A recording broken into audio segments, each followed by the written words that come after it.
Hello বন্ধুরা, আমি reiki grand master, taro card reader এবং অ্যাস্ট্রোলজার রেশমি। আজকে চলে এসেছি একটা দারুণ টিপস নিয়ে, অ্যাবান্ডান্সের টিপস।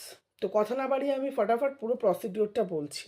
যারা অ্যাবান্ডান্স এবং প্রসপারিটির প্রবলেমে ভুগছো, টাকা পয়সার সমস্যায় ভুগছো, তাদের জন্য তোমরা এটা সপ্তাহে যে কোনো দিন করতে পারো, থার্সডে স্পেশালি করবে। তো কি করবে, তোমাদের বা হাতে দারচিনির গুঁড়ো নেবে, সিনামন পাউডার, আর এক হাতে তোমরা সল্ট নিতে পারো, বা ওই হাতেই তোমরা সল্ট নেবে।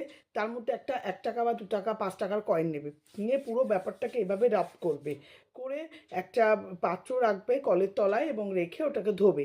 ধোয়ার পরে হাতটাকে ন্যাচুরালি তোমরা শুকাতে দেবে।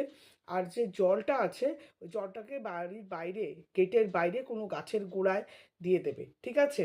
আর যে কয়েনটা আছে, সেই কয়েনটাকে তোমরা তোমাদের কাছে লাকি চার্ম হিসেবে রেখে দেবে। এটা তোমরা প্রত্যেক থার্সডে করতে পারো, আর ওই কয়েনটাকে মানি পার্সের মধ্যে রেখে দেবে। 1 মাস ধরে তোমরা ওই কয়েনটাকে জমাতে পারো, তোমরা ওই কয়েনটাকে তোমাদের ক্যাশ বক্সের মধ্যেও রেখে দিতে পারো। তোমরা কিন্তু এটাতে খুব ভালো রেজাল্ট কিন্তু পাবে। করে দেখো, দুর্ধর্ষ রেজাল্ট পাবে। Thank you.